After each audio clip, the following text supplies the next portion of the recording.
Мұқағали Мақатаев. Аққулар қош болыңдар. Аттанып бара жатар аққу-қаздар. Қош енді, қош болыңдар гәкку-наздар. Кеудемде күңіренген дастан қалды, киелі қанатыммен аққу жазған.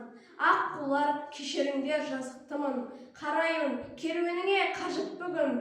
Адасып кетті-ау бірге сендерменен, алапат күшімменен нәзіктігім.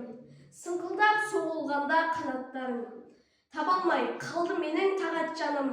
Үзілген жолдарыңа қарақтарым, үзілген жанарыңды сабақтадым. Ақ көлдің айдың төсін шимайлаған, сұлулар жатыр сені қимайдалам.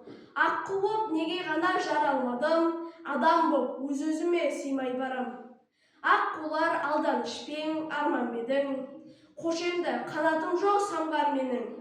Нуларым сыңсый жылап қалдау менің, суларым жетімсіреп қалдау менің.